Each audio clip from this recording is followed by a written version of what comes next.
So hello everyone, good morning and good afternoon to everybody that is joining us today. I think we will have some more people joining us, but we can already start. So my name is Klara Zolcer-Skachinova and I'm the Market Development Manager at Shecco. And today I will be the host for this webinar. The topic of which is accelerating energy efficiency in HFC-free supermarkets.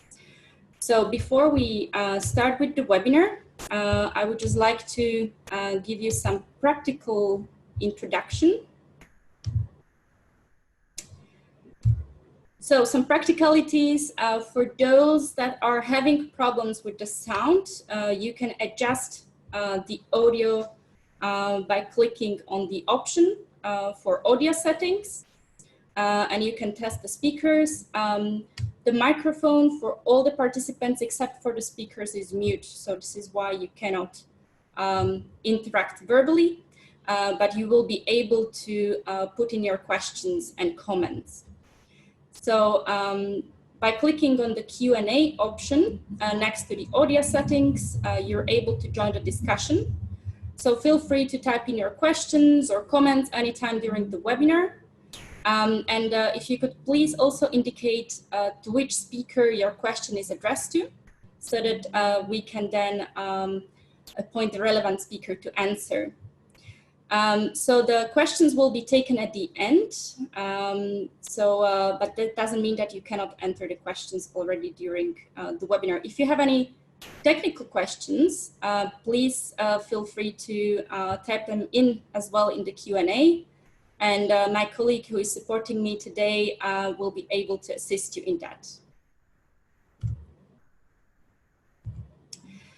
So just before we start, a few words about Shecco for those that do not know us. Shecco is a global market accelerator for natural refrigerant-based technologies. We work with more than 200 companies globally that are manufacturers or users of natural refrigerant-based technologies using CO2, hydrocarbons, ammonia, water, and air. And our role is to raise awareness about the availability of the technologies, connect the relevant players in the market, and ultimately accelerate the adoption of HFC-free technologies. So our business is divided into three main categories: media, so some of you might know the Accelerate magazine and the websites, the community, so these are our atmosphere events, and market development. We also do lots of market research, analysis, bringing more awareness about the availability of the technologies. So as you all know, today is the World Refrigeration Day, first opportunity to celebrate the World Refrigeration Day. And this webinar actually is the way that Shecco, together with other partners that are on this webinar, have decided to celebrate it.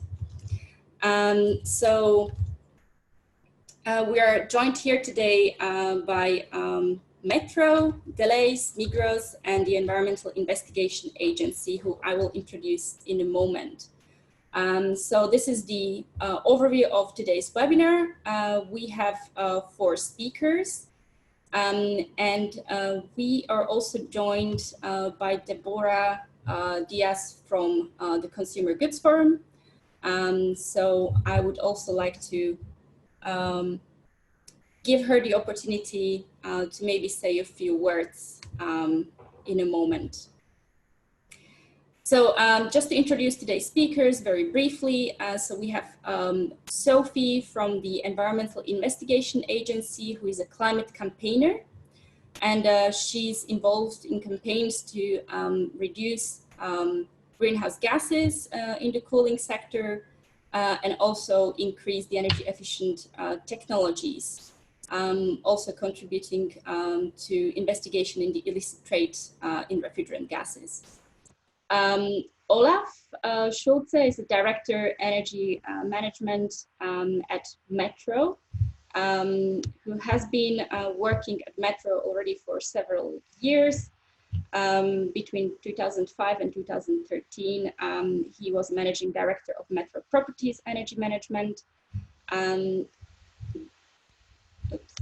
Sorry. The next, we have David Schallenberg from Deleuze, Belgium. So he's the director of the technical department at Deleuze, Belgium.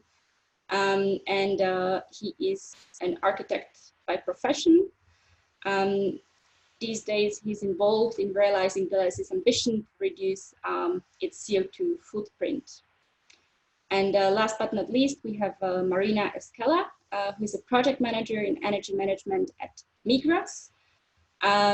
She joined Migros in 2016, but was involved in energy efficiency and renewable energy topics already in her previous professions. So these days, she is involved in the team that monitors the energy consumption of the Migros' group and operates the data management system.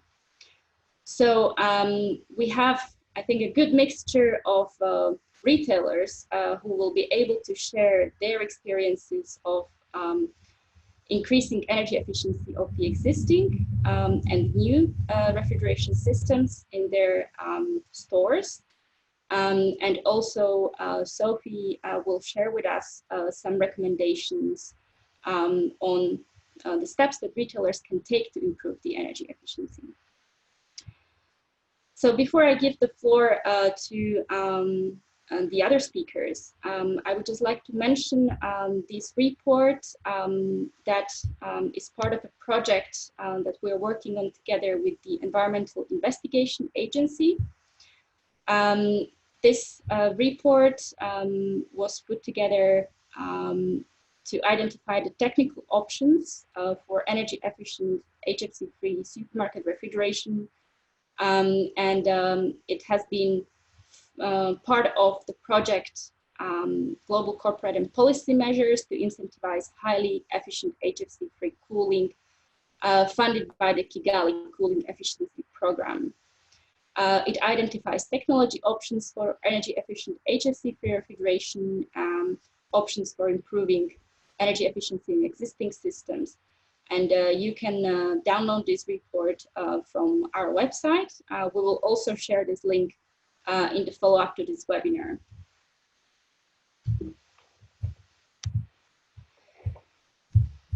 So just to also mention, why do we need to talk about energy efficiency in supermarkets?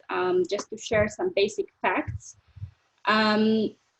In the research that we've done under this technical report that I just presented now, we identified that there is currently 23% of food loss due to lack of cold chain. And given the current trends, especially in the developing countries where the cold chain is growing really fast, this can become even worse if we don't do anything about it. So HFC consumption together with the energy use in supermarkets could really have severe negative impact. Already today, refrigeration accounts for more than 60% of the total energy use in supermarkets. So that's why it's really important that we talk about not only about eliminating HFCs, but also how can we improve energy efficiency while reducing the use of HFCs. So this needs to be addressed today so that we avoid locking in damaging technologies in the future.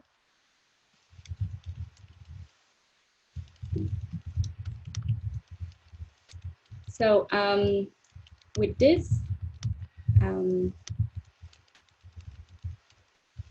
I would maybe ask Sophie to take the floor so that she can tell us a bit about the recommendations that the EIA has put forward for retailers to improve energy efficiency in existing and in new stores as part of the project that we are working together, funded by the Kigali Cooling Efficiency Program. Thanks, Clara. Hi, everyone. And thank you for joining us today. Just trying to get my slideshow up.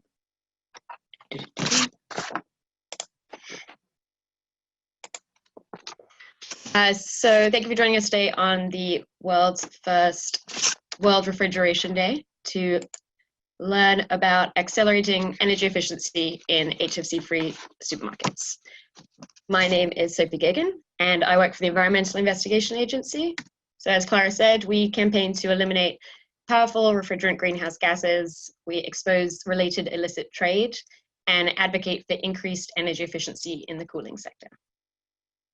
Making refrigeration sustainable demands a holistic approach that not only addresses refrigerant choice, but also considers energy use, which can contribute to 3 times more carbon dioxide equivalent emissions than a refrigerant. So while the commitment to phase down HFCs is a critical step to reduce direct emissions, it only addresses part of the climate change impact of cooling systems. Cooling also uses vast amounts of energy, often derived from fossil fuels, and is therefore a critical carbon emissions reduction challenge, especially in light of the IPCC 1.5 degree report. Commercial refrigeration is estimated to globally produce greenhouse gas emissions in the range of 1 to 1.3 billion tons of CO2 equivalent annually, of which the direct emissions from the refrigerant range between 0.35 and 0.46 gigatons of CO2 equivalent, and the indirect emissions from the electricity used range from 0.64 to 0.85 gigatons of CO2 equivalent. So to reap the highest rewards from the investment in HFC-free technology, a rigorous integrated approach to equipment design and selection of refrigerants and equipment needs to consider the entire system of the store. So retailers can capitalize on the transition to HFC-free supermarket systems by implementing multiple measures to improve energy efficiency simultaneously. These can include minimization of heating and cooling loads, the selection of the appropriate refrigerant, use of high efficiency components and system design, ensuring optimized controls and operations, and designing features that will support servicing and maintenance. So this project that Clara has just introduced, this report in collaboration with shecco is funded by K-CEP, the Kigali Cooling Efficiency Program, who are committed to improving energy efficiency while phasing out HFCs. This report is the one I'll be discussing today, and in the report we discuss numerous options supermarkets can take to employ to increase the energy efficiency of their cooling systems as they transition away from HFCs. The paper highlights various technological options for new and existing systems using different natural refrigerant solutions, as well as looking at the HVAC and R systems more holistically and showcasing system-wide options that can include heat recovery, renewable energy, district cooling, etc. Case studies are used throughout the report to highlight the energy efficiency benefits of each option. I'm not going to go into all of the technological options today, there's simply not enough time, but the full report is available for download online. So I will now talk through the key recommendations that we made in this report for supermarkets to include energy efficiency considerations into their refrigeration plans. These fall into 4 groups: improving energy efficiency in new systems, existing systems, engaging with stakeholders, and establishing ambitious and comprehensive estate-wide targets and action plans. So firstly, there's a huge opportunity to improve energy efficiency when switching to HFC-free systems. State-of-the-art controls and components are ideal, but thinking holistically and looking at the entire cooling system, rather than just focusing on a component level, will allow for the benefits of heat reclaim, energy storage, and renewable energy integration, among other things. However, at the same time, there are benefits to thinking simply, especially in developing countries. The key takeaway here is to avoid locking in inefficient HFC systems, but it's up to the individual supermarkets to choose which systems and methods will work best for them in the countries they work in. And I'm sure the speakers following me will showcase some of those different creative solutions they've come up with. Given the relatively long lifespan of commercial refrigeration systems, decisions being made now will impact the climate and the bottom line for supermarkets for decades to come. For both new and existing systems, servicing and maintenance is key, as it will avoid the decline of efficiency over the lifetime of the equipment. Proper maintenance and service can curtail up to 50% reduction of performance over the lifetime of the equipment. So regular inspection and cleaning is the simplest and most cost-effective method of maintaining energy efficiency. Leak management is especially important, especially in developing countries where leakage rates can be as high as 100%. Many supermarkets have switched to LEDs in their cabinets, but other cabinet design elements are equally important, such as installing doors on fridges and freezers, which can reduce the daytime energy use up to 60%. Reducing cooling loads and optimal settings of controls and temperatures are also cheap and effective means of improving and maintaining energy efficiency in supermarkets. Engaging with stakeholders now will make the transition to energy efficient HFC-free systems easier down the line. So upfront cost is still a barrier, although it is coming down. So we recommend thinking of lifetime costs and also establishing or joining buyers clubs, which bring down prices and also send a signal to manufacturers that a market exists for these products. Standards have proven a stumbling block, especially for hydrocarbons. Fortunately, a higher charge limit for hydrocarbons has just been approved by the IEC, and this could prove to be a game changer in this sector. Supermarkets can also support the creation or strengthening of minimum energy performance standards in the countries they operate in. Supermarkets can join or create training schemes for their maintenance workforce and can also conduct internal trainings for staff on the importance of energy efficiency. We have a few examples of this in the report where it has benefited energy efficiency just through the education of employees. Lastly, we recommend all supermarkets publish ambitious and comprehensive statewide targets and action plans for their HVAC and RS systems. Currently, supermarkets use different metrics and different baselines for their measurements, which makes it difficult to gauge process accurately and make direct comparisons. Supermarkets need uniform measurements, helped by controls and computational tools, perhaps, to measure progress towards the goals that they set. We often hear about the importance of refrigerant choice, but energy use in cooling systems has a far greater climate impact. We need to greatly improve energy efficiency alongside the HFC phase down. Supermarkets are substantial energy consumers, so improving energy efficiency is good for the climate and also for the supermarket's bottom line. As I said, all of these technological options are in the report, which is available for download from Shecco's website or from our own website. And we have both a summary of the report and the full technical report with so many examples of different equipment and different system options. Thank you. Thank you, Sophie, for your presentation. So it indeed looks like there is many options that retailers can take to improve energy efficiency of their equipment, whether it's in existing systems or new stores. But indeed, the challenge is huge. And sometimes when you're up against the challenge on your own, you face difficulties that are difficult to overcome. But this is where learning from others' experiences can prove to be really useful. And this is why we have invited 3 retailers to share their experiences and lessons learned, best practices, to share this with other retailers that are certainly listening to this webinar. And I would like to give the floor now to Olaf Schulze from Metro to share their experiences from Metro perspective, and also what do you think is the best approach for those that are only looking at improving ways for improving energy efficiency. So Olaf, the floor is yours. Yeah, it's my stage. Thank you very much. I hope you can hear me. My name is Olaf Schulze. I'm the responsible energy manager of Metro from Düsseldorf. And I hope that Clara is sharing the screen with my presentation. Now? Ah, wonderful. It fits like her. I like this screen. And we in Metro, we have a huge challenge. We are operating wholesale stores in more than 35 countries, also in China, Japan, Germany, among Europe, and in Russia, for example. And we have here, therefore, thank you, next page, dear Clara. We have a very ambitious target from 2011 to 2030. We like to reduce our carbon footprint by square meter net operating area by 50%. And we like to do it with 4 main steps. The first is energy efficiency.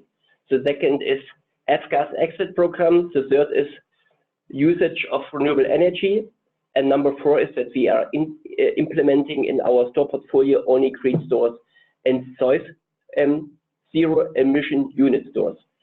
And therefore it is very simple, Clara. We can go one step forward, please. We created in 2015 the F-gas exit program. We like to step out from the usage of the F-gases until 2030, and in each new store opening and in each refurbishment of existing stores, we like to install only natural refrigerants. We like to do it in accordance with the life cycle. When the old equipment is in the end of the life cycle, we need a new one, and the new one will only operate as transcritical system, as propane, and in the end only with natural refrigerant. And so far it is technically possible. It means that maintenance and repair M&R must be secured ever, 24 hours, 7 days per week. Therefore current, it makes not really sense to operate with natural refrigerants in Pakistan or in India, when maintenance and repair in all of the stores is available. But where it is available, we like to do it. So far it is impossible to operate with natural refrigerants. Then it's our target to operate with refrigerants with a global warming potential under 2,500. And clear also for well-performing existing HFC equipment, we have a solution. The solution is drop-in. We like to exchange the existing R404A with refrigerant like 449A, 448A, with a GWP lower than 2,500. Then the problem is not the HFC as such. The problem is the HFC when we have leakages and it goes in the atmosphere, and therefore our benchmark to track is to track the leakages, the leakage rate, and you could see it here in the bar. We have now, unfortunately, a total leakage rate by 8.6% over all countries. And you can look on the left side, for example, Austria, very well performing, 1.2% only leakage over all of the stores. And on the right side, you can see, for example, stores in our country, Croatia, where we have, by coincidence, more than 20% of leakages. This is our benchmark. And the benchmark is it is creeping, and they are accidents. Therefore, we can go further, dear Clara. And for us, we are operating in 35 countries. It is the same to operate in Russia or in the EU, also in non-EU or EU. Therefore, I like to start with our F-gas exit program in Russia. In Russia, we are operating 94 stores and 1 big storage. And in between, we had 3 existing transcritical systems. Last year, we started to operate with our first one. And in this year, we like to implement 5 transcritical stores. We are coming from R22, and we are going to pure CO2. 24 systems are subcritical systems. In our new store openings or remodelings, by the way, we started with the F-gas exit in January in 2015. And also in 2015, we implemented our first subcritical store here in Moscow. And 61 of our existing stores have HFCs. It means R134A or 404A. And in the next year, you will see that the number of the 61 will be reduced and the number of the natural refrigerants will increase. End of this year, we are operating in Russia with 0 R22 and with more than 35 natural refrigerants. And a similar approach we have also in China. In China, 93 is not the right figure now. We have now 94 stores, and 3 of the 94 are operating with transcritical systems. In Beijing, we started last year our first store with pure CO2 as transcritical system. And 1 week ago, we commissioned our ejector system in Chongqing 1 in an existing store after refurbishment. And in Beijing, we installed our third transcritical store. Also 1 week ago was a commissioning. Now we have in China 41 systems are subcritical systems. And by the way, in China, we started in 2014 with the implementation and installation in Weifang of the natural refrigerant 48 of our stores have, so all standard equipment, and also one is operating with R22, and next year we will exchange it from R22 to CO2. And also in China you can imagine we have partially very warm climate, we have subcritical climate zones, and here is also one approach to close the cooling shelves, the doors and the cabinets. It is a program is in progress because it improves the constant temperature, it is good for the food quality, and for my personally as energy manager, each new equipment is reducing dramatically the energy demand. For example, in Chongqing and Beijing, it is our estimation that we can reduce the energy demand and also the energy bill by 25%. We can go forward. What we are doing in progress, forward please, again. Yes, in Europe, or by the way, in the whole portfolio, we are operating in between 14 ejectors, 96 transcritical stores, and 109 subcritical stores or others. Others means that all of our storages are operating with ammonia. In end of 2017, we could open a new store opening in St. Pölten in Austria. It is our zero store, zero emission unit store.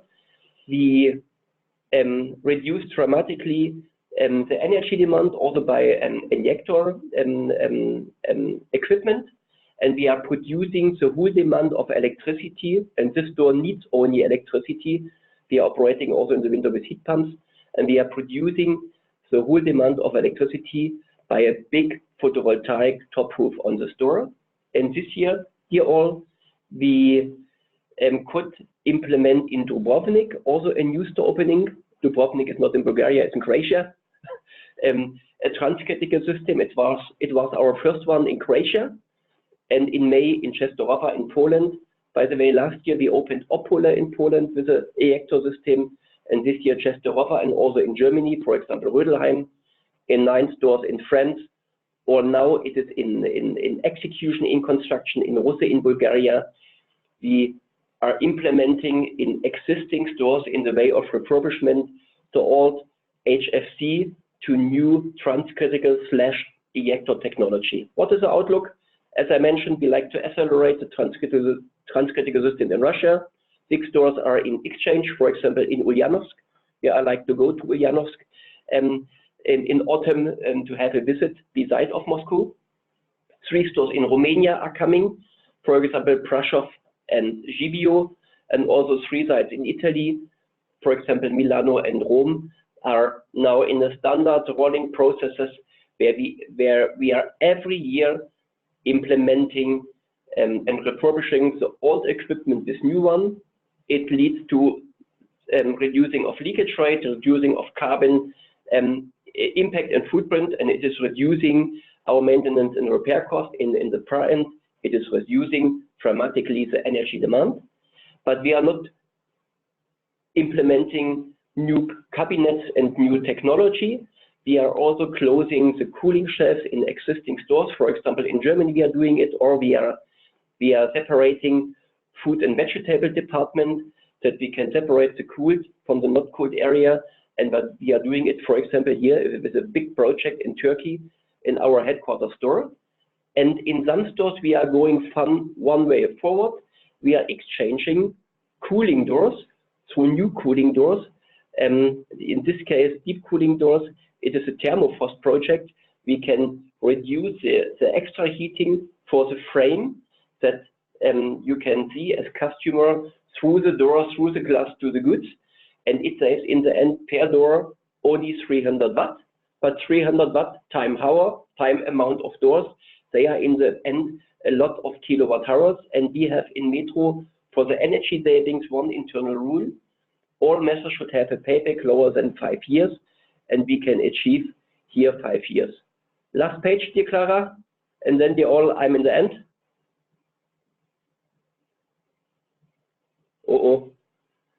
Yeah.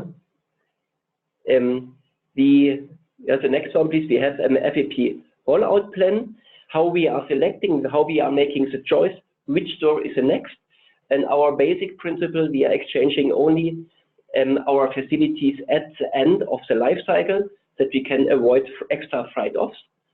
And countries with short-term legal obligations are in focus. For example, China, Germany, R22 to non-R22, and in the European Union, where we are coming from, for example, HFC R440 and go to natural refrigerants ones. And the general scoring methodology is the age of facility. The age is a very big indicator. Then the average fill volume for the last 2 years, to have a good mix, good average. Then the price of refrigerants. Everybody that HFC prices for refrigerants are dramatically increased by 400–500%. We could see 2–3 years ago for R440A, and my prognosis is we will see it also for R134A in the next few months. Therefore, it is one indicator, and clear also the return of investment, where I can save a lot of energy. It will lead to a higher priority to prioritize the exchange. And in the last, the super priority is also clear. It is very expensive. It is very capex intensive to exchange the existing equipment, and therefore we are looking for opportunities, and we will lead in this direction when we have the great opportunity to get some subventions. And so far we would get subventions. It would lead to a super priority. It would be stored with they are actual in exchange so far as possible. Therefore, all thank you very much. Thank you to could explain and share with you how is our approach of Metro to go out from the HFC in Metro to natural refrigerants one. Thank you very much. Thank you, Olaf, for sharing your strategy at Metro, and also the progress in introducing and rolling out the CO2 technology, which I have to say is really impressive. We're following also in general what other retailers are doing, and Metro is always one of the top achievers. And that's also perhaps because of your comprehensive strategy to address this topic, which I understand has not been easy to establish. But once it's in place and it's proven that it works, I think there's no reason for looking back, right? You also mentioned that the leakage rates that you're closely monitoring, they vary from country to country. What would you say are the biggest challenges in the countries where the leakage rates are higher? So generally, we are tracking the leakage rate on store level, but we are reporting it on country level. For me, it's not important to know that a store in Far East has a high leakage rate. It could be accident, whatever. Important is for me that we can see the trend and that we are reducing month by month or monthly level. We are tracking the leakage rate. The leakage comes down, and the biggest challenge is to understand where the leakage is coming from, and that we have short reactions. In the end, it's very clear that we have very fast reacting maintenance and repair. We can repair the equipment and we can reduce the leakage rate. And very often, when we have very old equipment, the equipment is not ever very modern, then it is an indicator for a higher leakage rate. And therefore, I said the age of facility is one of the indicators what should be prioritized. And usually after 15 years, it's like with a car, suddenly the car overnight, it needs more oil, and here it needs more refills. Okay, thank you very much. I'm sure there will be some questions for you towards the end. So if anybody has questions to Olaf, please feel free to put them in the Q&A.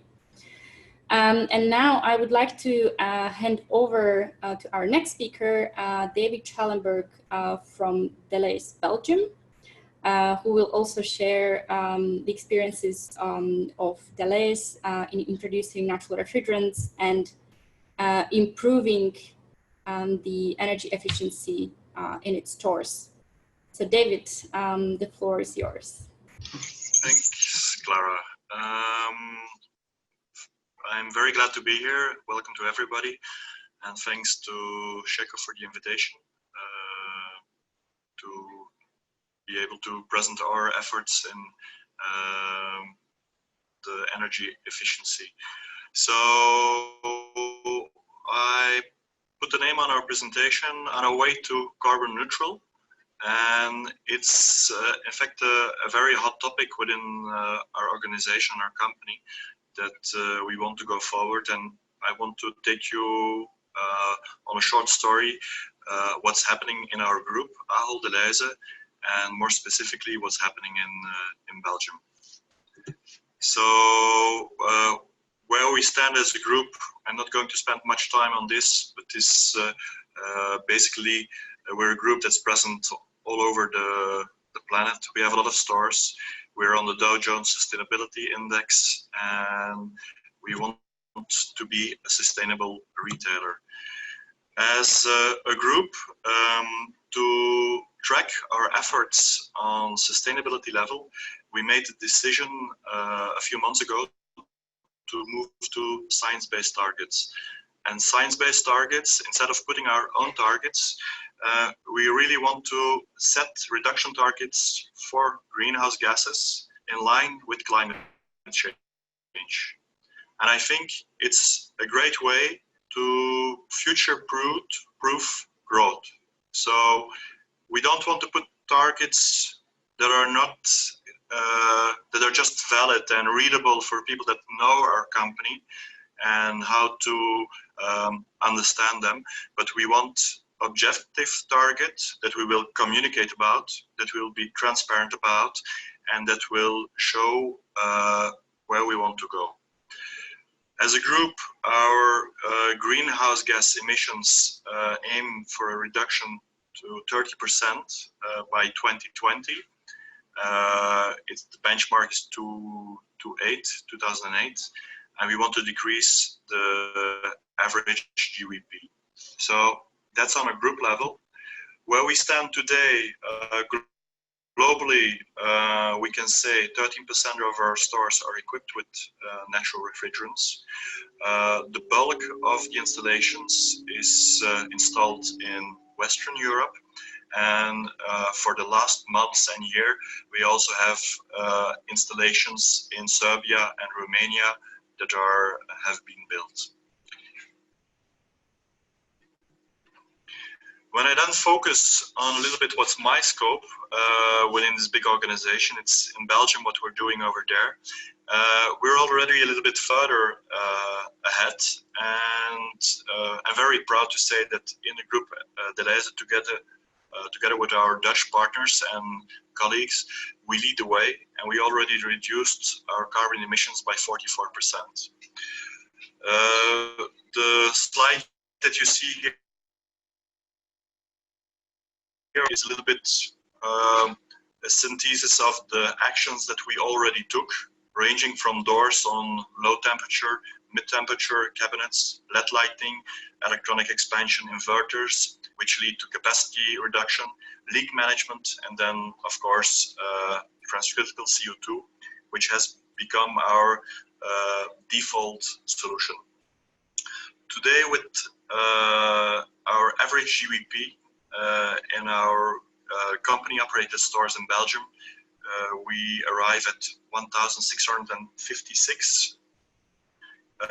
LED lighting we're installing since 2014, and of our stores, 20% are with natural gas,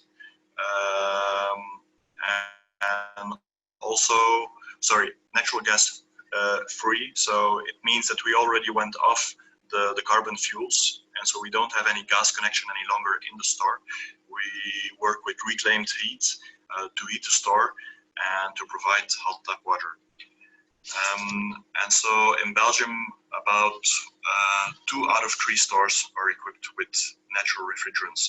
On the pictures below, you see that we also went from installing installations in the bigger supermarkets with about 2,000 square meters commercial surface, and that we're now more aiming on our smaller banners.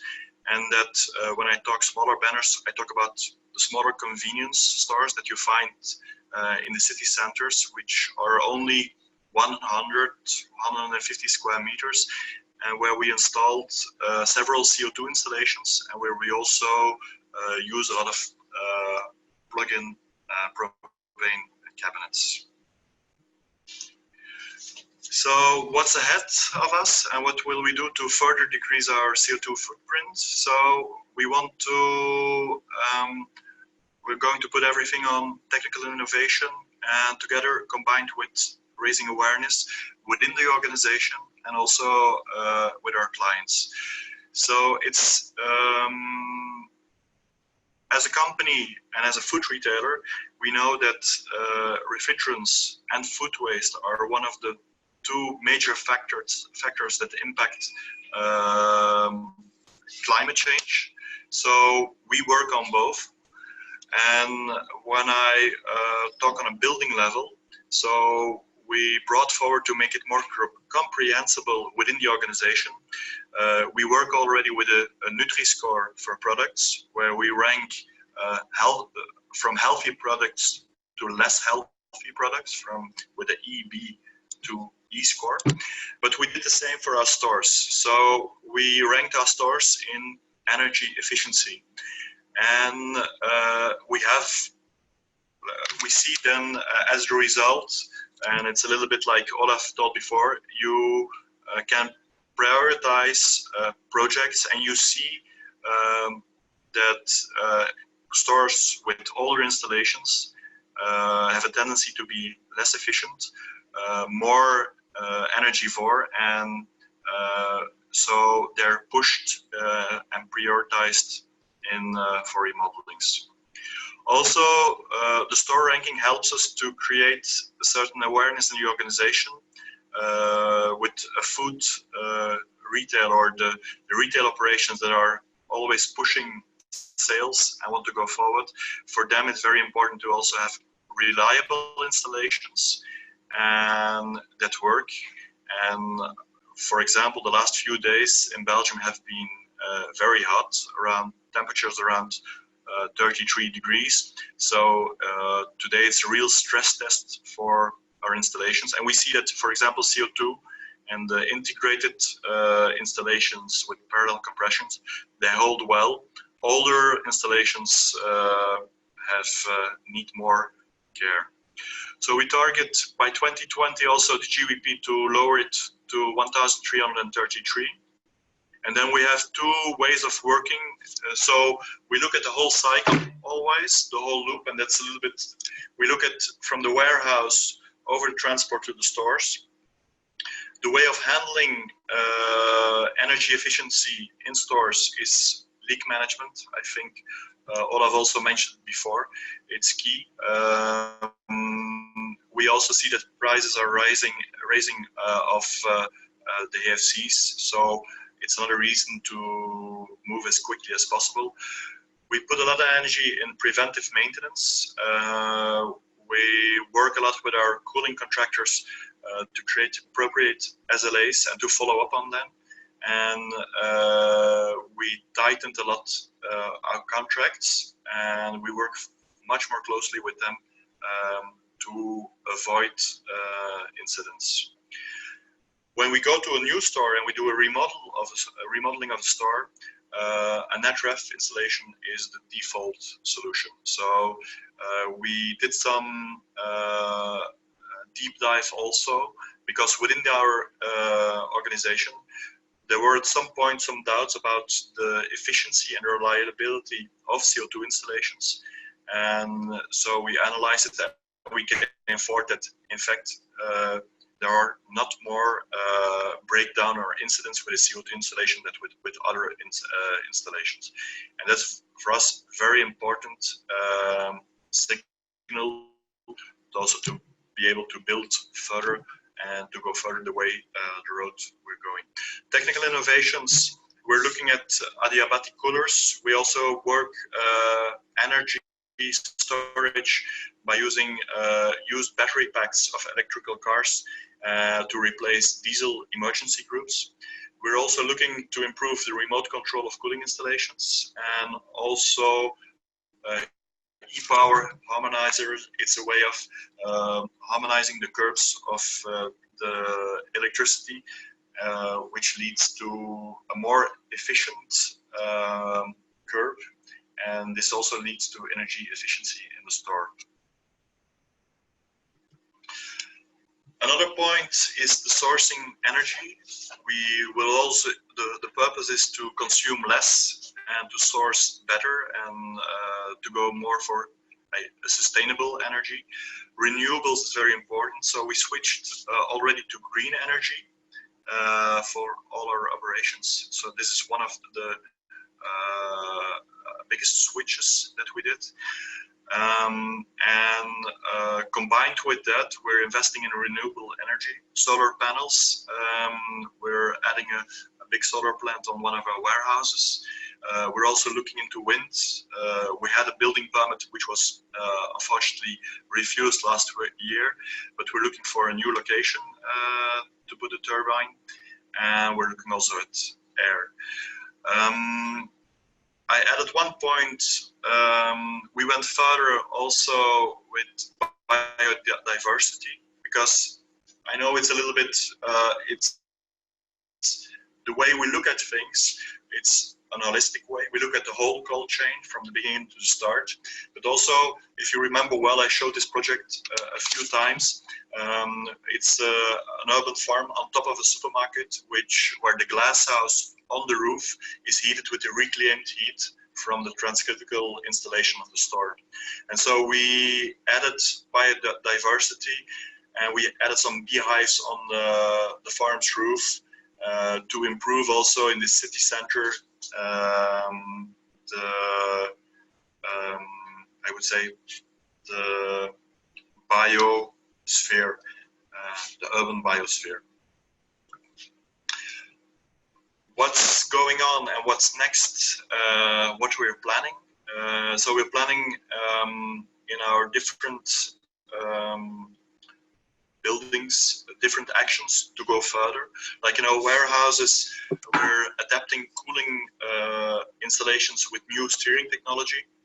I'm talking here about a CO2, ammonia CO2 installation, which will lead to a reduction in energy consumption of about 18%. We're building 2 new warehouses where we will go for a transcritical CO2 system, which will be also beneficial to the overall energy consumption. On a store level, we will certainly continue the rollout of NetRefs in all Delhaize operated stores. And then there's the next challenge. It's about the awareness of our affiliated partners who run also a number of our stores. And we're being ambassadors and passing the word about the results we have with NetRefs. And we're sharing our findings with our affiliated partners. For the smaller banners, we actively promote now also the use of NetRefs. And then there's a last part, a very important decision we took at the end of last year is to move our headquarters to a new building. The aim is to be fully carbon neutral. And maybe I didn't mention before, but the aim for Delhaize Belgium is to be carbon neutral by 2021. So that's a very important challenge for me as the responsible for the technical department, but it's also very motivating to go forward in this sense. And I think, to conclude, it's also something that popped up the last few months. As you know all, you learned maybe about the climate manifestations by the students that we had in Brussels, and it raised the attention within Delhaize, but also in the politics and within other companies, that we need to do and need to take this next step forward and to go beyond what we're doing until today. Thank you.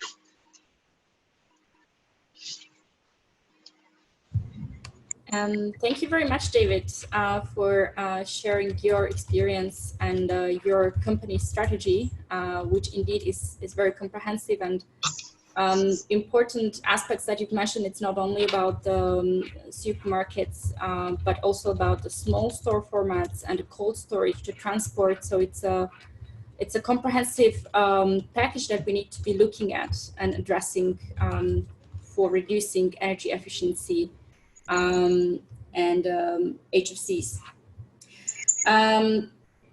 One question, just one quick immediate question, and then we'll have more questions at the end.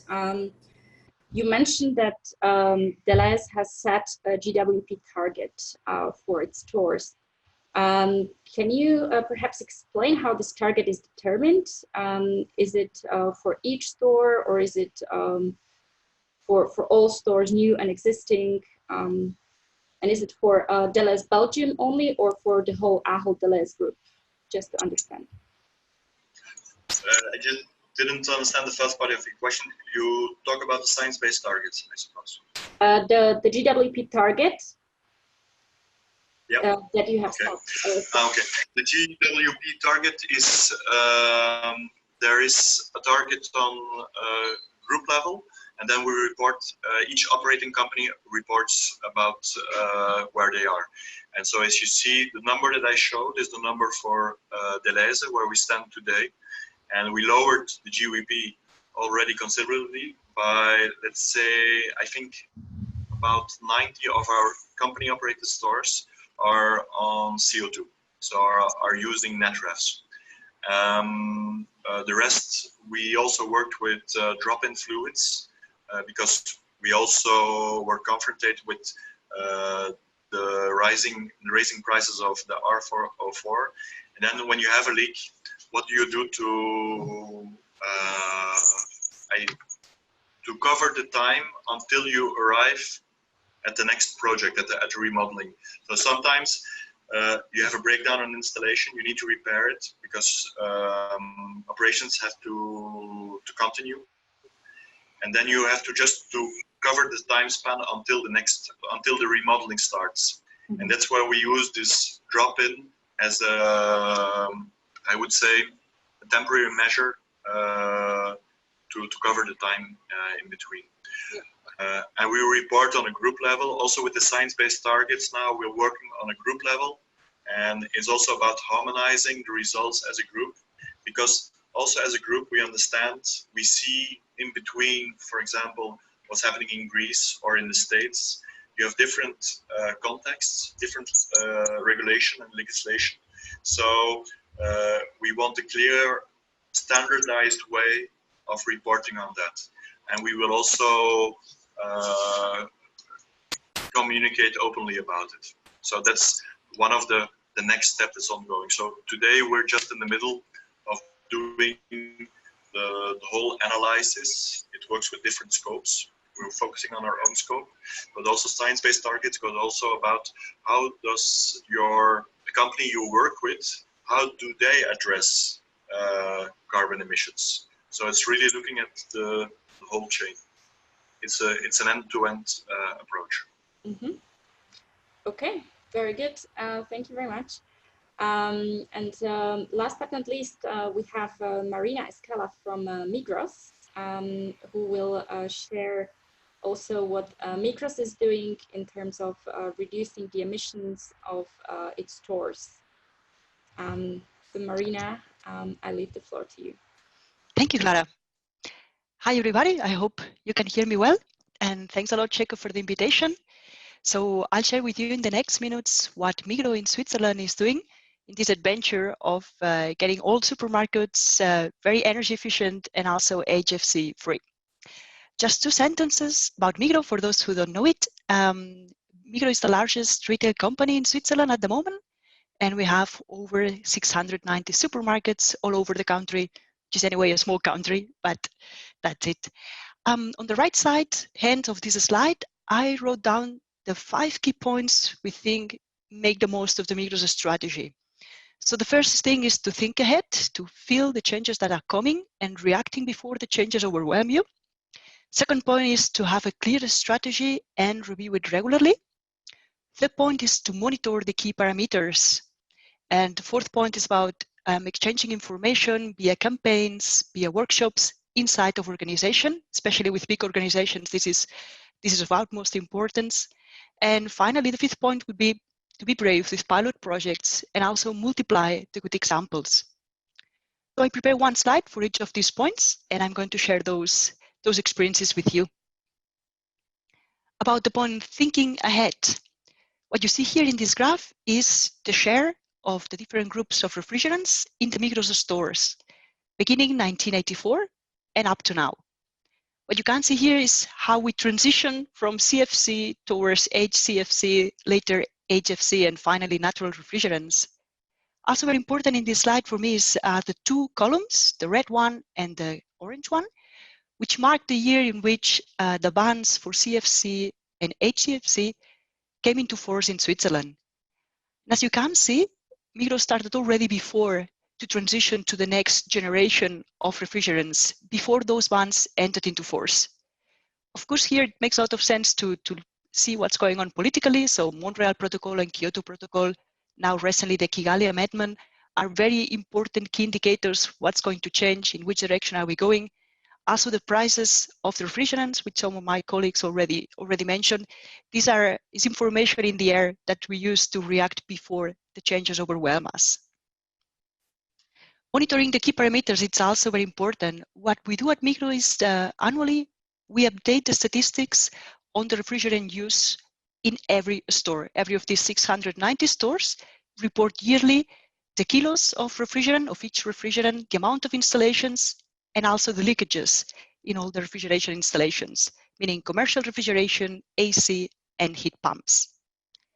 On the left-hand side of this slide, you can see how the amount of CO2 installations has been increasing at the Migros stores. The first CO2 installation was already installed in 2002. That was a subcritical system. 3 years later, we installed the first transcritical system. And since then, as you can see, the amount of installations has been increasingly nearly exponentially. That's one of the key things, I guess, that make us a green cooling leader among all other colleagues. But not only the use of refrigerants is important, we monitor also the energy use in supermarkets. We also separate the energy use for commercial refrigeration, which, as you know, makes up more or less for 60% of total electricity consumption in the stores. And we also report separately like the basic consumption for all the other appliances. Concerning the electricity consumption for commercial refrigeration, we think it's key to have key performance indicators. The most important one we're using is this one you see in here, which tells us the amount of electricity in kilowatt hour per meter of cooling cabinet and year. And as you can see in this graph with the blue bars, in the last 10 years, from 2007 to 2017, we've been able to reduce the amount of electricity in this KPI by 27%. At the moment, the best stores, as you can see on the right-hand side, can reach a KPI of around 1,300 to 1,800. These are the best numbers we get at the moment. And by the way, these KPIs we use also when negotiating the contracts with the providers of the commercial refrigeration installations. So in the contract it is stipulated what KPI should we reach a couple of months after the store has been opened. I think the third point was have a clear strategy and review it regularly. In the case of Migros, we have a strategy which has been going on since 2010 and with a clear objective for 2020. A clear objective which is twofold. On the one hand side, we have the electricity consumption. There we had the goal of reducing 10% of the electricity consumption company-wide starting 2010 and with objective 2020. As you can see on the upper graph, by 2018, we have already achieved 9.8% of reduction of electricity. So we are confident that we are reaching our goals by 2020. The other part of the goal is concerning the greenhouse gas emissions in ton CO2 equivalent. And as you can see in the lower graph, there the objective was 20% reduction by 2020, and we are already by 22.4% of reduction. So there we have already achieved our goal of reducing greenhouse gas emissions coming from electricity use, from heating systems and from the use of refrigerants. That means meaning the leakages. The last slide I want to present concerning the clear strategy and regular revision is the one concerning our, let's say, individual HFC phase out in the group of Migro. When reviewing our strategy on the use of refrigerants 2 years ago, we realized the leak management had already achieved very good results. At the moment, we have yearly leaks between 4 and 8%, depending on the year. So we realized it was time to tackle the amount of GVP weighted refrigerant inside the installations. So we started a campaign and some workshops with all the divisions of Migro. That means more than 60 people were contacted, and we asked them to individually plan an HFC phase down for their own division, being the industry, logistics, and stores at Migro. And these people were working on these plans for a couple of months, and afterwards we took all this data and we aggregated this data. And that's exactly what you see on the slide. So let me tell you in a couple of words. In gray, you can see the phase down, which is foreseen by the European F-gas regulation and by the Kigali Amendment. And in orange, you can see the phase down that internally was agreed at Migros. And finally, in this dotted line, the red one, you can see the aggregated data of all the individual plants inside the Migro group. So as you can see, by 2030, we are confident that we can reach the goals, reducing these GVP weighted refrigerant quantities inside our installations. And of course, we can reach the goals set by legislation. The fourth point, it's also very important, especially when you are dealing with big companies, big organizations. You need a lot of information exchange, as already my colleagues mentioned. What we did was we contacted the different responsibles for the refrigerant use last year, and we set up some workshops to start talking with them what is the risk they are going into by operating further the refrigeration installations they have, especially the ones that use refrigerants with high GVPs. So the first was to put into increase the consciousness what's going on with the refrigerants we're using until now. And the second step that was also very important then was to show the alternatives. So you can see it in a summarized way here. We showed them that for all applications we have at Migro, being heat pumps, being the cooling cabinets, being the AC, and for all the power ranges of these installations, there are already alternatives in the market. Of course, in the lower power range, especially for AC and heat pumps, we still have some problems because the technologies are there, but maybe not well established in the market, but we're going there. And finally, I want to say the fifth point I mentioned in our strategy is be brave with pilot projects and multiply the good examples. And what you can see here is a photo of the Migros Aartal store. This is one of the 3+ energy buildings we have built. This building particularly produces at the end of the year 35% more electricity than it needs itself. So in the end, we are able to deliver some electricity to the nearby buildings. And this is quite a recent building, a couple of years ago, but it will certainly not be the last one. So thank you, Adi.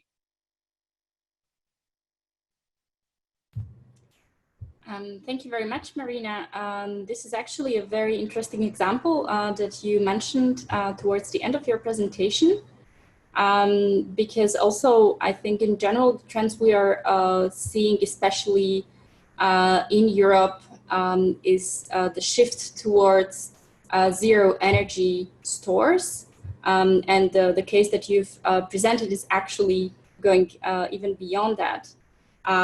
So the supermarkets indeed have an opportunity to not only be the energy users, but also the energy providers.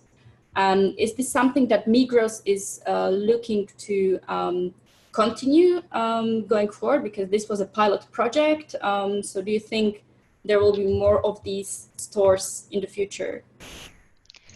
Certainly there will be more. As I mentioned, we have already 3 of these plus energy buildings.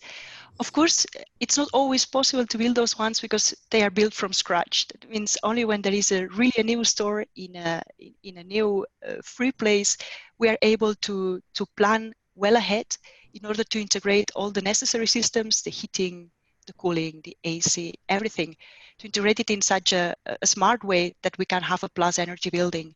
When it comes to renovating stores, this is very difficult to achieve.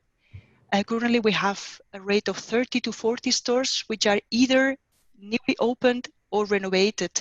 And only like 10 or so of those are really new from scratch built. So we are a bit limited on that, but for sure there will be more of them. We've made very, very good experience with it. It brings a lot of motivation inside the group as well to show those examples and share how did you achieve that, how can you plan this. So for sure it won't be the last one, and we're continuing on this direction. Okay, very good. I think that's very interesting. Okay, so I think now we can look at some questions that we have received from our listeners. We have a question for Sophie. So Sophie, do you think there will be an increasing level of stringency for energy efficiency of fridges, freezers, and how will these values develop in the future? I think hopefully there will be more stringency on energy efficiency in fridges and freezers. But I guess this is normally decided at a national level under the minimum energy performance standards or eco-labeling, eco-design initiatives. So it is kind of a top-down approach at the moment. Hopefully energy efficiency is becoming more talked about. People are seeing the value of it and the benefits to the bottom line for the end user. So ideally, we won't need top-down measures, and it will be bottom-up. Demand grows because people are paying attention to energy efficiency and the climate impacts of their businesses. Yeah, on the other side, the pressure can also come from people, industries, as David was also alluding to. I think there is also increasing awareness in general public about the impacts of the global warming. So next, a question for Olaf. What do you think about cooling with centrally produced cold brine instead of using standalone systems? In the introduction, Clara, you mentioned that I'm a lawyer and not an engineer. Therefore, thank you for this question. But really, in honest, our opinion is we need standardized technology. We have one decision, generally natural refrigerants. Then we are not limited. So for this technology, in some regions and some when the maintenance and repair is secured, and it would fit, then we would also be open for such technology. But generally, we are saying we like to have one standard, and it's a CO2 equipment, parallel compressors, ejectors, and we like to follow this path. Yeah, I will not say no, but I have not personal experience. I cannot really answer this question. Sorry for that. Okay, one more question to you, Olaf, while we have you on the speaker. You mentioned in your presentation propane and CO2 as future options in your stores. As we see, CO2 is probably the preferred option that you're adopting across your stores. But the question is more about the propane. Are you using plug-in cabinets? Have you been doing some tests with hydrocarbon water loop systems? What do you think about this option? Yeah, by the way, here I really focus to plug-in solutions. Yeah, for example, in the Atmosphere magazine, it was presented one article about Kenji Funamori, my colleague from Japan, where we are installing natural refrigerants, in this case, propane for our tuna cooling, deep cooling, -60 degrees, and for that we are using plug-in solutions. Yeah, whether our friends from HT will be happy that we are cooperating in some fields of our portfolio and really focus to plug-in. Clear. Mm-hmm. I would also like to extend this question to Marina and David. Do you have experiences using hydrocarbon water loop technologies in your stores, and what do you think about this solution going forward? In our case at Migro, we've installed the water loops in about 25 stores so far. But mainly we see the niche of this technology. We see it in those places where there is not enough room for a big centralized technical room for the main installation. Also where places where you can use the exhaust heat for some reason. For instance, we have some of these convenience stores which are close to a logistics center that can use this, this heat out of the water loop systems and then use it for hot tap water and so on. But we will continue installing them, but we see like the niche for it, especially in small stores, convenience stores, petrol stations, especially when there is a lack of place for the technical equipment. Mm-hmm. Okay. David?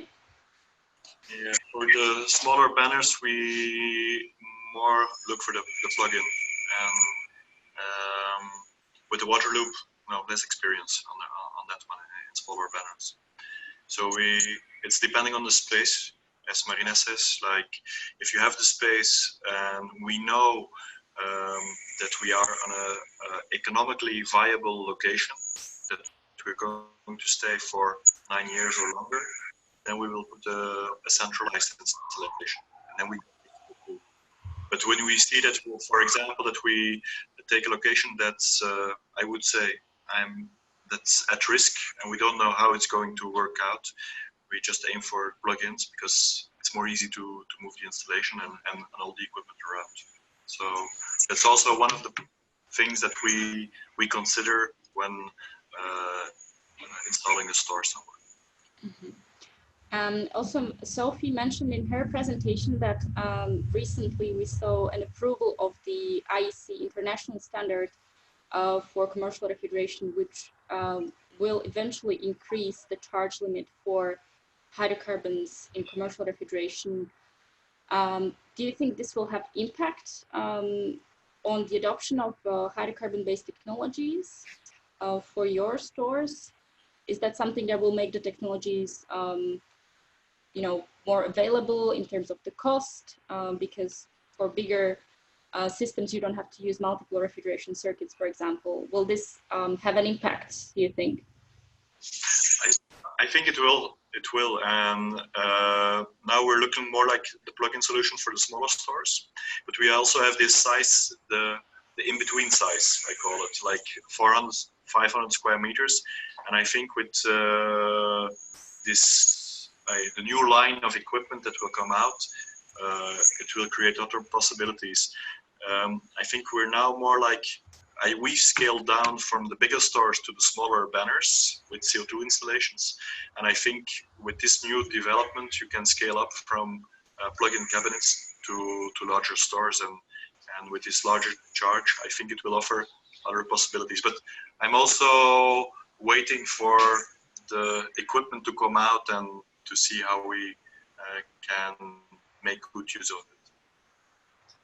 Sure. Okay, perfect.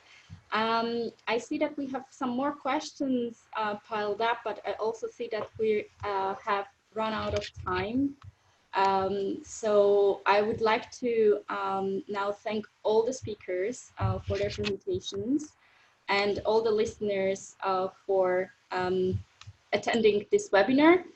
I would like to say that we will post the recording. We will send the recording to those that have registered to the webinar, and we will also aim to answer the questions that are still waiting in the pile, so nothing is left unanswered. And if you have some additional questions, don't hesitate to send us a message, and we will get in touch with the speakers to get the answers. So thank you all for listening, and we'll see you next time.